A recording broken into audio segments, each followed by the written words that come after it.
त्यामध्ये 17 विधान परिषदच्या निवडणुका होत्या। 6 विधान परिषदच्या सीट्स अनाऊन्स झाल्या आहे।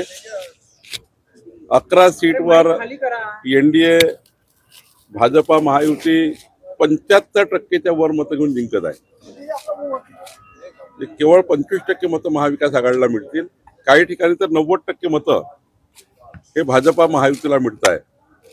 त्यामुळे एक मोठा अभूतपूर्व विजय, यापूर्वीच्या कुठल्याही निवडणुकीत विधान परिषदेच्या असा विजय मिळाला नाही, तेवढा मोठा विजय महाराष्ट्रामध्ये मिळतोय। नागपूरमध्ये काय चित्र राहील? नागपूरमध्ये केवळ 20% मतं महाविकास आघाडी आणि त्यांच्या उमेदवाराला मिळतील। अमरावतीमध्ये काँग्रेसचा उमेदवार काँग्रेसला सोडून चालला गेला। भंडाऱ्यामध्ये विड्रॉ झाला काँग्रेसचा उमेदवार। चंद्रपूर आणि यवतमाळमध्ये तर अनाऊन्स झाला, काँग्रेसचा उमेदवार विड्रॉ झाले। काँग्रेस पार्टीचं शटर बंद करण्याची परिस्थिती निर्माण झाली आहे आणि त्यामुळे खऱ्या अर्थाने एक मोठा विजय आमच्या विदर्भातील महायुतीचा होतोय। नागपुरातील आमदार विकास ठाकरे म्हणाले, आम्ही आमचे मतदान घेतले तरी तो आमचा विजय मानू। नाही, आता विकास ठाकरेंनी काय निर्णय घ्यायचा, त्यांची भूमिका त्यांनी घ्यावी, त्याच्यावर आमचा काही संबंध नाही आहे।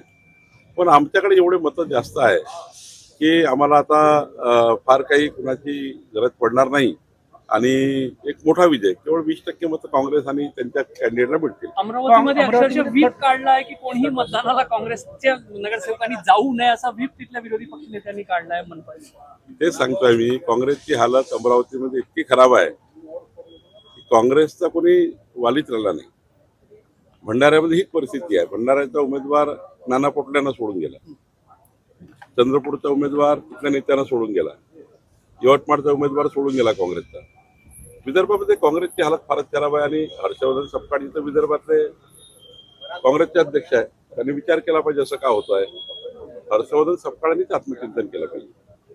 ऑपरेशन टायगर अयशस्वी ठरल्याची चर्चा आहे। खरं तर तुमचा संबंध नाही, पण तुम्ही कशा अर्थाने या सगळ्या घडामोडींकडे? मला असं वाटतं की एकंदरीत शिवसेनेमध्ये ज्या पद्धतीनं खतखत आहे उद्धवजीकडे, ती खतखत बाहेर निघते आहे, तर उद्धवजीने विचार करायचा आहे की हे का होते। शेवटी आज खासदारांना आपापल्या मतदारसंघात कामं करायची असतील तर त्या ठिकाणी सत्तेची गरज पडतच आणि सत्तेशिवाय कुठलाही विकास होत नाही। आम्ही तसा अपोजिशन असलं तरी त्यांना मदत करतो, खासदारांना किंवा आमदारांना अपोजिशनच्या।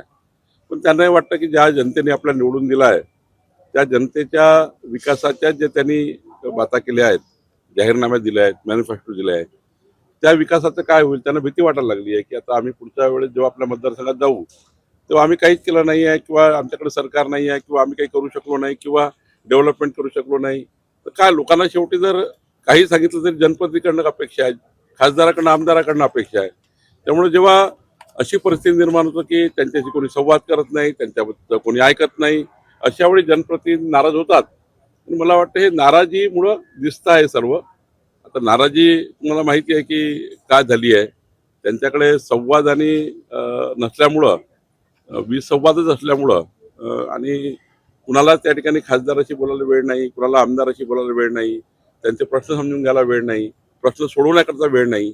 त्यामुळे नेतृत्वाने विचार केला पाहिजे। संजय राऊत यांनी काल ज्या पद्धतीने शिव्याचा उपयोग केला आपल्या खासदारांसाठी, जे असंसदीय शब्द वापरले, नाही, संजय राऊत साहेबांना माझी विनंती आहे की महाराष्ट्राची संस्कृती संस्काराचा जर पाळा वाचला तर ते असे कधी विधान त्यांनी करायला नको होते। तेही समजदार संपादक आहेत, त्यांनी असे विधान करून आपल्या संस्कृतीला त्या ठिकाणी ठेच पोहोचू नये आणि आमदारावर खासदारावर 50 कोटी घेतले, 100 कोटी घेतले, 25 कोटी घेतले असे आरोप करणं काही लोकप्रतिनिधीवर योग्य नाही आहे। हे लोकप्रतिनिधी काही या पैशांनी कोणीच त्या ठिकाणी डायव्हर्ट होत नाही। लोकप्रतिनिधी जे विकासाकरता त्या ठिकाणी त्यांची भूमिका असतं आणि त्यामुळं त्यांनी ती भूमिका घेतली असेल। पण या राज्यामध्ये किमान पैशावर कोणी आमदार खासदार कुणाला मतदान करेल आणि पैशावर कोणी त्या ठिकाणी पक्ष बदलवेल, मला असं वाटत नाही। खासदारानंतर आमदारही अस्वस्थ असल्याची माहिती आहे। ठाकरे गटाचे खासदारानंतर आमदारही बहुसंख्य अस्वस्थ असल्याची माहिती आहे। नाही, आता त्यांनी विचार करायचा उद्धवजींनी की त्यांची पार्टी उरलेली जी आहे, आमदार वगैरे खासदार वगैरे, त्यांना कसं सांभाळायचं। शेवटी त्यांना संवाद पाहिजे, त्यांना विकास पाहिजे, त्यांना डेव्हलपमेंटचा अजेंडा पाहिजे। उद्धवजीचा विचार करतील, समजा उद्योजकांनी विचार नाही केला तर जे आमदारांनी खासदारांनी केलं ते आमदार करतील. संजय राऊत नेहमी पैशाचा आरोप करून आपल्या पक्षात जे कमतरता आहे, संवाद नाही, ह्या गोष्टींना लपवतात, त्याचं आत्मविश्लेषण नाही करत आणि पैशाचा आरोप समोर ढकलून देतात. मला असं वाटतं की उद्धवजीच्याही पक्षाकडे काही कमी पैसा नाहीये, उद्धवजीच्या पक्षाकडे काही कमी पैसा नाहीये. त्यामुळे असा पैशाचा आरोप करून पैशाने कोणी थांबवता येतं असं थांबवावं. पैशाने कोणीच थांबत नाही आणि पैशाने कोणी जात नाही. मला तर महाराष्ट्रात विश्वास आहे आमदार खासदारावर. मला महाराष्ट्राच्या सर्वच पक्षाच्या आमदार खासदारावर विश्वास आहे की आपल्या कुठल्याही पक्षाचे आमदार खासदार हे पैशाने कधीच दुसऱ्या पक्षात जाणार नाही. काहीतरी मनात ठेच लागली असेल, काहीतरी भावना दुखवल्या असतील, काहीतरी डेव्हलपमेंटच्या चर्चा झाल्या असतील, त्याशिवाय काही असे निर्णय होत नाही असं मला वाटतं. इतक्या घडामोडी होत असताना उद्धव ठाकरे किंवा आदित्य ठाकरे अजूनही समोर येऊन बोलत नाही, या फक्त संजय राऊत आरोप करतात. नाही, उद्धवजी आणि आदित्यजींनी याचा विचार केला पाहिजे की बाबा आरोप प्रत्यारोप करून काय होणार आहे. शेवटी थोडंसं सर्वांचे आत्मपरीक्षण करायला लागतं. उद्या भारतीय जनता पार्टीचे 2 लोक जरी सोडून गेले, 2 छोटे कार्यकर्ते जरी आमचे बूथवरचे सोडून गेले, तरी आम्ही हा विचार करतो की काय चुकलं आमचं. आमचा एक नेता सोडून गेला तर आम्ही विचार करतो काय चुकलं आमचं. शेवटी अशा घटनांतनं काही बोध घ्यावा लागतो, आत्मचिंतन करावं लागतं आणि त्यातनं मग मार्ग काढावे लागतात.